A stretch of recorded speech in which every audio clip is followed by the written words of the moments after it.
Rolling? We're rolling? Okay. Jeff. Jeff. Jeff Topham. Jeff's.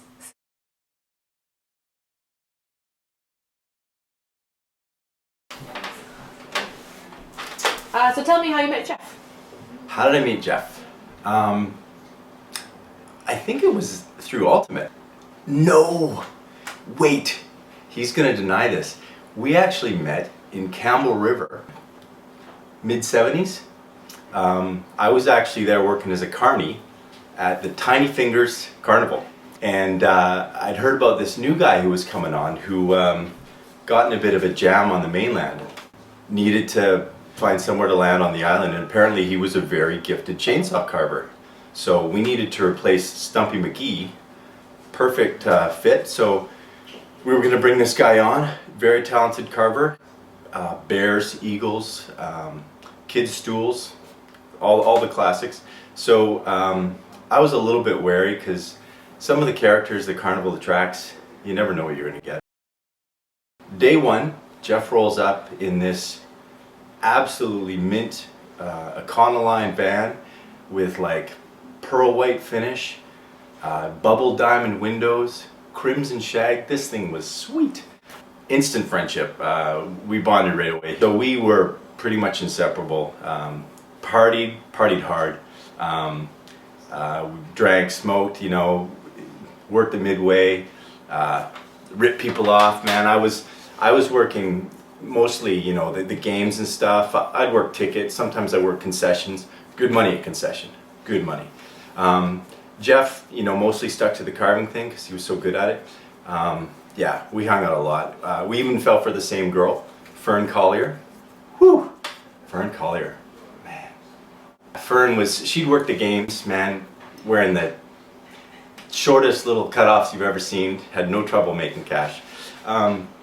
We talk about Fern nonstop. She, you know, we always thought she was out of our league, but one night, Fern shows up in my trailer and boom, we're an item. The craziest thing. Things got weird after that though. I think Jeff felt a bit betrayed because me and Fern were, you know, hanging out a lot, and I didn't see much of Jeff after that. He got a little weird, you know, like kind of just acting strange, and he'd say stuff to her like, "I'm gonna kill you. If I can't have you, no one can." Crazy stuff like that. But you know, a couple summers went by, I didn't see much of Jeff, and then one day, poof, Fern just like disappears, like, you know, leaves all her stuff in my trailer and just disappears. Like, must have run off with some guy or something. But you know, things had run their course, and I gotta say, Jeff even seemed to take it kind of harder than I did. Like, he didn't come to work for a couple days, and it really hit him hard, I think.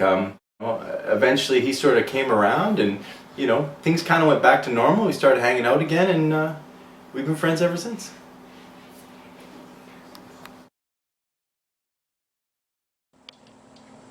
You're on your own. It must have been about 1989 or 1990 when we were in New Orleans enjoying the Mardi Gras, staying at the 905 Royal Hotel, close and just steps away from the French Quarter, Jackson Street, and of course the famous Bourbon Street. One sultry night as we were walking along, we heard the most absolutely marvelous piano music coming out of one of the little hot jazz joints on Bourbon Street. So in we went, and we found the most incredible young curly-haired gentleman just rocking away on this piano. We have been back several years, several times. No sign of this little curly-haired 25-year-old piano player, but lo and behold, I just heard that he's living in Vancouver, BC, and so I'm sure that he would be very happy to play his piano, his hot jazz for you this evening. Merry Christmas, Jeff. Really, really tough time in my life, you know, growing up. Dirt poor, no family to speak of. Nothing to my name. No hope. And we just, we're about to give up, and next thing you know, we just see him bounding in. curly hair, all ablaze, flannel shirt, khaki trousers with the pockets on the side, helping people out. And he said, nobody gets left behind. Not on my watch.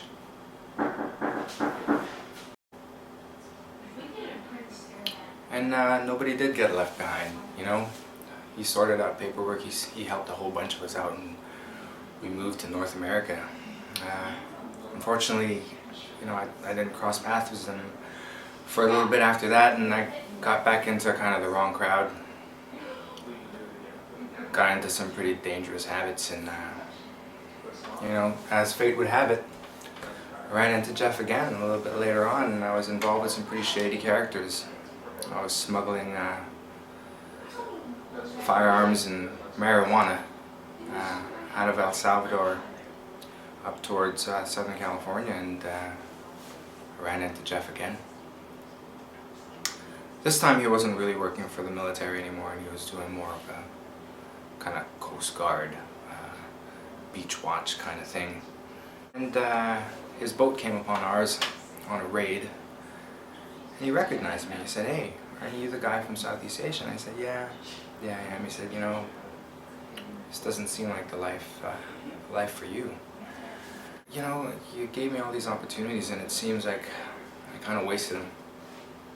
So, as ever, he looked at me with those cold, deep, kind blue eyes, and he said, "It's okay." Put his big hand on my shoulder, and he said, "Look, let's find you something better. Let's find you something real." He says to me, "Surfing's the source, man.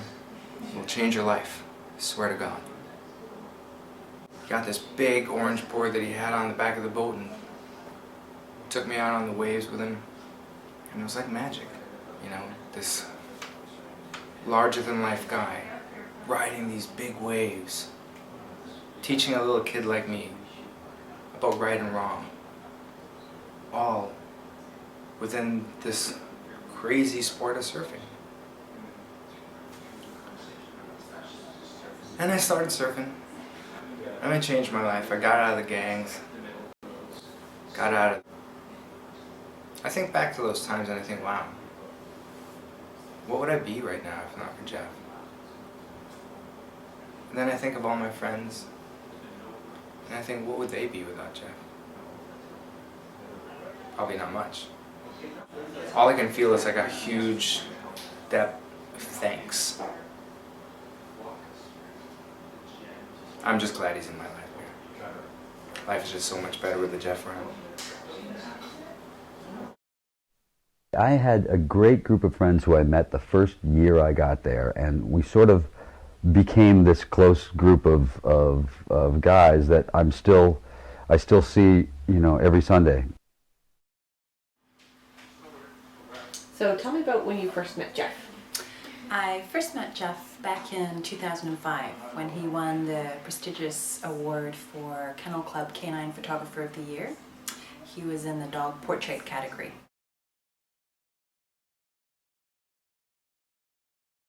And his shot of Schnitzy the Bichon Frise was totally unparalleled. Subtle use of side lighting, backdrop, some would say, you know, provocative or controversial setting and styling, but yeah, hands down winner. And was there, I heard there was some kind of incident that happened afterwards. That was actually at the Dogs That Play category. I don't think I should be talking about that. Oh, interesting. Okay, and what happened after that? Did you stay in touch, or? We stayed in touch, and I was really happy to hear that he's gone on to become one of British Columbia's leading dog portrait photographers, and from what I hear, an inspiration to many.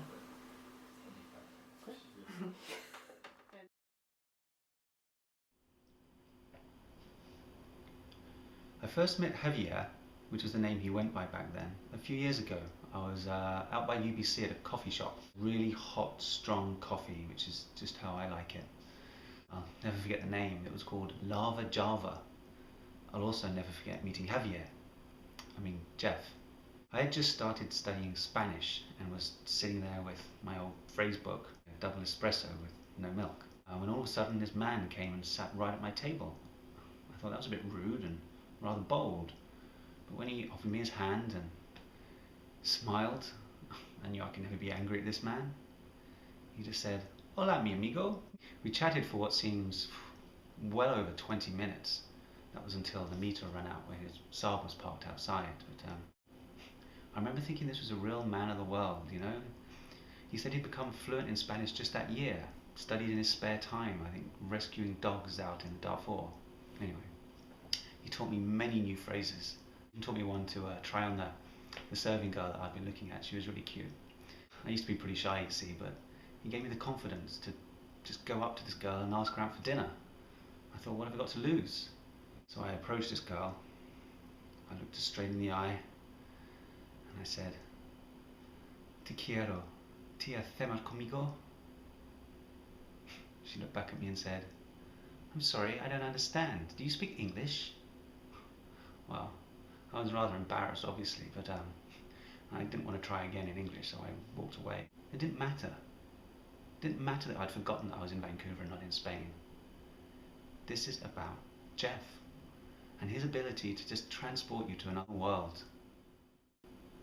Just through conversation. And I'll always be grateful for that. Gracias, mi amigo Javier. I'm like, you know what, fuck, I really like what Jeff did with that poo. Yeah. But I bet you there's a better poo video. But if I just hit next, if I just I- hit next. And that because of that, because I'm always like, fuck it, this is great, but my brain is now conditioned to looking at something and going, I'm really enjoying this, but actually there probably is something better out there. But if I'm, as a producer, producing the best German poo porn on the internet, I've got a talent, I've got this guy's fucking awesome. Yeah. The stuff he's putting out, I'm gonna corner them. It's the same as it was. But the in only Greece thing, in 1645. No, because it's you got the legitimate. best souvlaki. Where people are gonna come to it.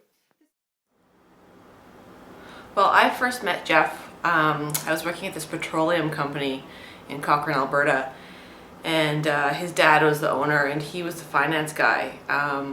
And he was kind of like your classic finance guy, he had the Lacoste shirts tucked into his fire retardant, wrinkle resistant pants, rimless glasses, really anal about stuff. I just remember him always writing me about my timesheets, wanting to know where my time was going, and admittedly, I probably was fucking around a lot on the internet and kind of flirting with the office boy or whatever, but yeah, he was just so into it. It was just so, I never met somebody who was so into their job. It was really strange. We never really kind of saw eye to eye just because I was a bit of a slacker. And one night in particular, I remember a whole bunch of us were in the boardroom, and it was kind of Christmas time, and we had a bit of a Christmas party. We were kind of cranking up the Nickelback, having a good time. It's probably about 2 a.m. Most people have gone home. We're kind of putting back the shots and stuff, and we see this light on in one of the offices, and all of a sudden Jeff kind of stumbled into the boardroom, and he's just kind of in this bit of haze, Excel haze, and he's like, what are you guys doing? It's 2 a.m. with the Nickelback and the Shooters, and I thought I was gonna get fired right there. I thought, this is over. Apparently he had a bit of a love of scotch, and so we saw that we had some there, and he kind of settled in, and we had a few drinks, and it turned into a bit of a debaucherous night, and from then on we were fine. And I just think that there's a side to him that people just don't know. So keep going. Keep it going. Oh, shake it. The funny thing is, you do sort of the thing where everybody has to keep it together early. More enthusiasm. Yes.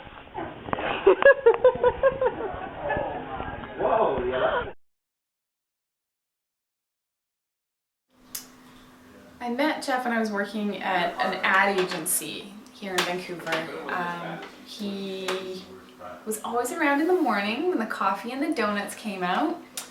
Sometimes run into him in the photocopy room or the storage room. He was super sweet, really nice smile. We traded numbers at one point. I knew my girlfriend Sherry was kind of in the market, so took his number, and I lost it. I don't know what happened. I just lost his number, and I was asking the manager, "Oh, have you seen Jeff? I lost his number." And turns out he didn't actually work at the company.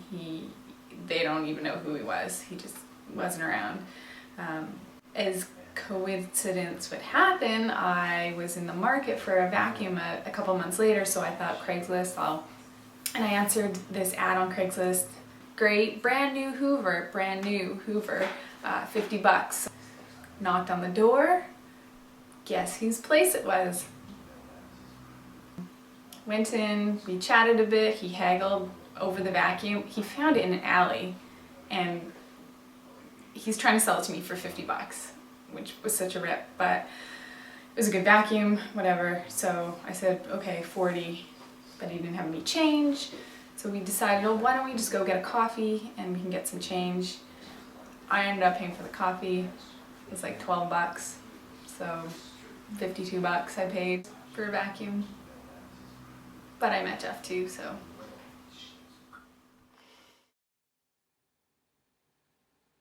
The first time I met Jeff Topham. Oh, Jeffrey T, you mean? Right.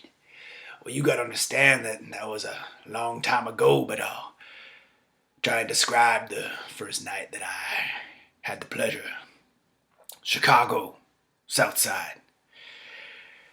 That night I learned that if you go down there, you best beware, for Jeffrey T's around. He was trouble. No, he was more than trouble. I swear he stood at least 6'4". All the downtown ladies, I remember, called him a treetop lover. That's right. But I clearly remember just calling him sir. I discovered that night that Jeffrey, he a gambler, and he liked his fancy clothes, and I watched him wave those big old rings in front of everybody's nose. And the funny thing was, I learned this later, the cat had a custom Continental. He had an Eldorado as well. What kind of cat drives a car like this? Turns out a cat with a .32 gun in his pocket for fun, and a razor in his shoe. Now remember, this was a Friday night, and Jeffrey's shooting dice and cozied up to a bar as this little chickadee named Doris, and ooh, that girl looked nice. And I saw him look her way, and that's when the trouble soon began. 'Cause Jeffrey's about to learn a lesson about messing with the wife of a jealous man.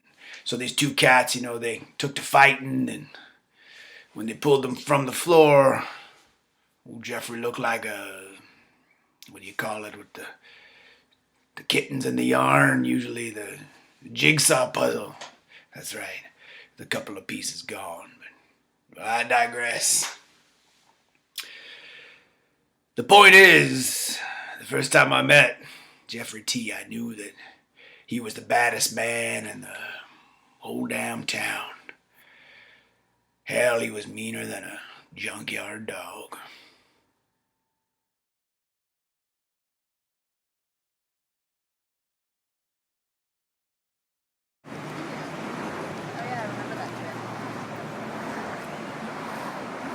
Tony and Lex? I feel like Hi, Jeff. we should have a pitchfork. I met Hi, Jeff Jeff. Topham aboard the Bulawayo Express train, which runs between Johannesburg, South Africa and Bulawayo, Zimbabwe. Jeff and I met in the bar while the red train was crossing the mighty Limpopo River. He was wearing a hat. He taught me how to roll my own cigarettes and string a guitar one-handed.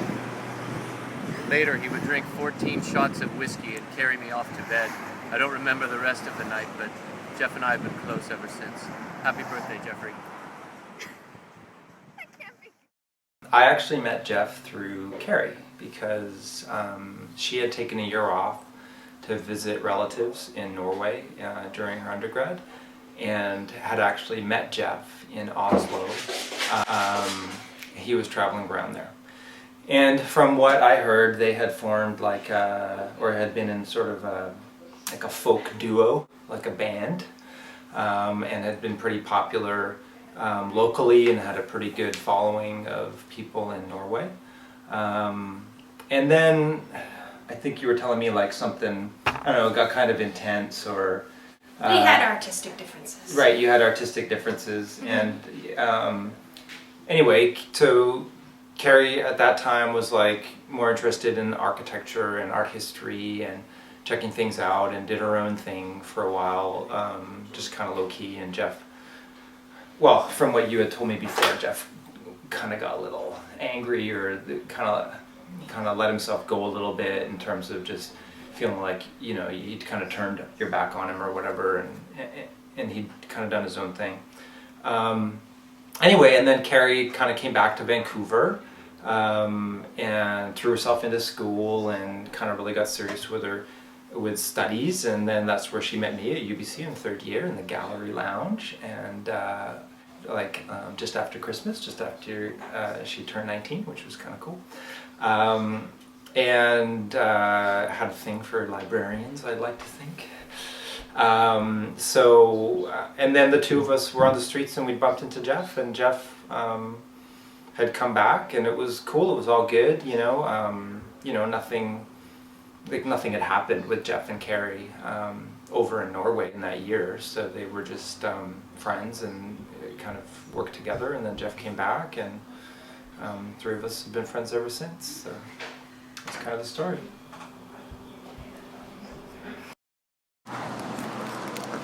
I could say that Jeff taught me how to properly make love to a woman.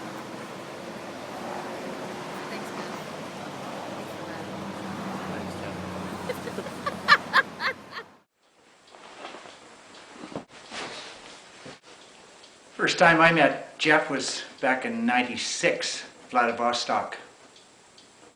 Saw him walk off the train and recognized him as being a tourist, and he spotted me with my rucksack and Canadian flag on the back, and he said, "You Canadian?" I said, "Yeah."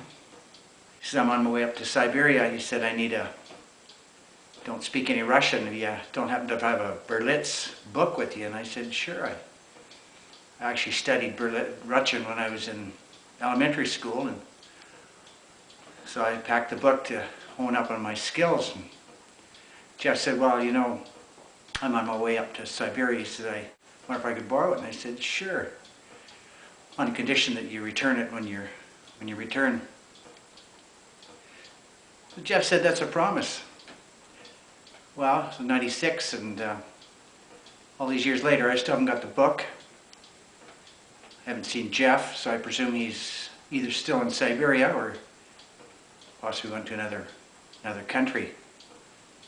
Anyways, I understand it's your 40th birthday, and if you happen to see this video, I want to wish you a happy 40th birthday. I'm sure you have a good time with you and your friends. Happy 40th, Jeff.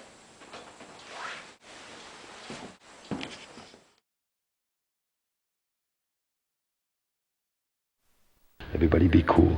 You be cool. Tell us, how did you meet Senor Jeff? Senor Jeff taught me how to chokehold, how to full Nelson, and how to doggy style.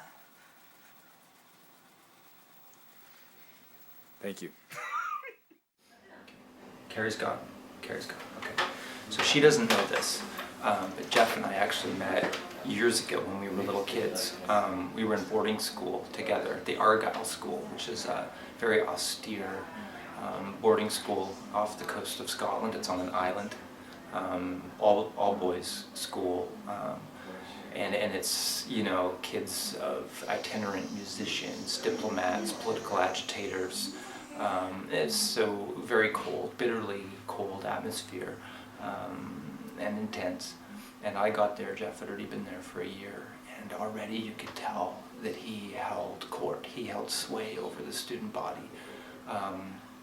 He had a network of spies throughout, including the staff, He had contraband coming in and out of the school at his command. He had bodyguards, personal bodyguards, you know, in play. He was sort of a prince, or almost like a dictator of the school at that point, and I fell into his orbit and became kind of his right hand during that time. So, you know, it was kind of the best of times, the worst of times at that point. And probably a time that obviously I'll never forget, and I'm sure he won't either. You know, at night he would hold court. During the day we'd have porridge and water and very austere. But you'd go into Jeff's quarters at night, and there would be you know, delicacies and dancing and music. It was crazy. And you know, really the entry there for me was you know, it was just part and parcel of that environment as one of Jeff's kind of minions. You know, so God, that's my story. That's how I met Jeff for the first time.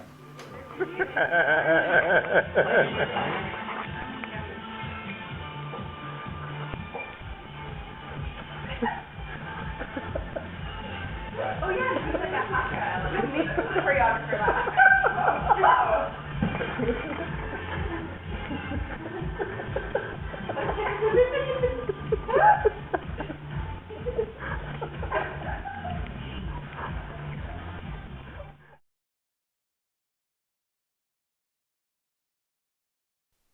In fact, that's not even a helmet. I just painted my skull that color.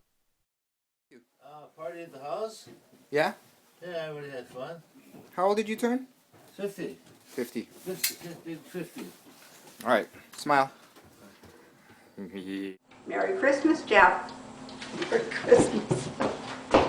Merry Christmas, Jeff. We're going to have to take that off of there.